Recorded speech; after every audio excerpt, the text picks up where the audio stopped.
کیا لوگ یہ خیال کیے ہوئے ہیں کہ صرف یہ کہنے سے کہ ہم ایمان لے آئے چھوڑ دیے جائیں گے اور ان کی آزمائش نہیں کی جائے گی؟ اور جو لوگ ان سے پہلے ہو چکے ہیں ہم نے ان کو بھی آزمایا تھا اور ان کو بھی آزمائیں گے، سو اللہ ان کو ضرور معلوم کرے گا جو اپنے ایمان میں سچے ہیں اور ان کو بھی جو جھوٹے ہیں۔ کیا وہ لوگ جو برے کام کرتے ہیں یہ سمجھے ہوئے ہیں کہ یہ ہمارے قابو سے نکل جائیں گے؟ جو فیصلہ یہ کرتے ہیں برا ہے۔ جو شخص اللہ کی ملاقات کی امید رکھتا ہو تو اللہ کا مقرر کیا ہوا وقت ضرور آنے والا ہے، اور وہ سننے والا ہے، جاننے والا ہے۔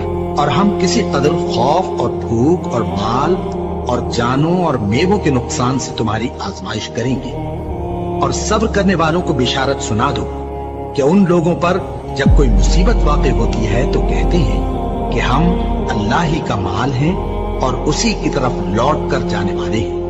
یہی لوگ ہیں جن پر ان کے پروردگار کی عنایتیں ہیں اور خصوصی رحمت بھی ہے، اور یہی سیدھے رستے پر ہیں۔ اور اے پیغمبر، ہم نے تم سے پہلے کسی آدمی کو بقائے دوام نہیں بخشا، بھلا اگر تم مر جاؤ تو کیا یہ لوگ ہمیشہ رہیں گے؟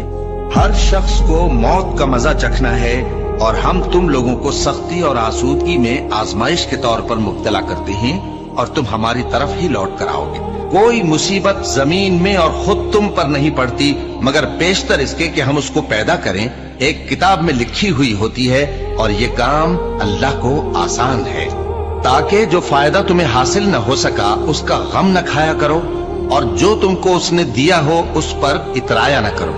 اور اللہ کسی اترانے اور شیخی بگاڑنے والے کو دوست نہیں رکھتا، اور ہم نے تمہیں ایک دوسرے کے لیے آزمائش بنایا۔ کیا تم لوگ صبر کرو گے؟ اور تمہارا پروردگار تو دیکھنے والا ہے۔ اے اہل ایمان، تمہارے مال و جان میں تمہاری آزمائش ضرور کی جائے گی، اور تم اہل کتاب سے اور ان لوگوں سے جو مشرک ہیں بہت سی ایذا کی باتیں سنو گے، تو اگر صبر اور پرہیزگاری کرتے رہو گے تو یہ بڑی ہمت کے کام ہے۔ کیا یہ دیکھتے نہیں کہ یہ ہر سال 1 یا 2 بار بلا میں پھنسا دیے جاتے ہیں، پھر بھی توبہ نہیں کرتے اور نہ نصیحت حاصل کرتے ہیں؟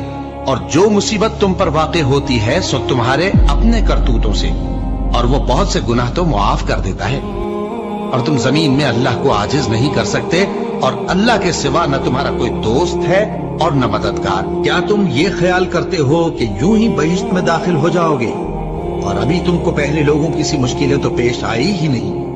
ان کو بڑی بڑی سختیاں اور تکلیفیں پہنچیں، اور وہ صعوبتوں میں ہلا ہلا دیے گئے، یہاں تک کہ پیغمبر اور مومن لوگ جو ان کے ساتھ تھے سب پکار اٹھے کہ کب اللہ کی مدد آئے گی۔ دیکھو، اللہ کی مدد عنقریب آیا چاہتی ہے۔ اللہ کسی شخص کو اس کی طاقت سے زیادہ کا ذمہ دار نہیں بناتا۔ اچھے کام کرے گا تو اس کو ان کا فائدہ ملے گا، برے کرے گا تو اسے ان کا نقصان پہنچے گا۔ اے پروردگار، اگر ہم سے بھول یا چوک ہو گئی ہو تو ہم سے مواخذہ نہ کیجو۔ اے پروردگار، ہم پر ایسا بوجھ نہ ڈالیو جیسا تو نے ہم سے پہلے لوگوں پر ڈالا تھا۔ اے پروردگار، جتنا بوجھ اٹھانے کی ہم میں طاقت نہیں اتنا بوجھ ہم پر نہ رکھیو، اور اے پروردگار، ہمارے گناہوں سے درگزر کر اور ہمیں بخش دے اور ہم پر رحم فرما۔ تو ہی ہمارا مددگار ہے، سو ہم کو کافروں پر غالب کر۔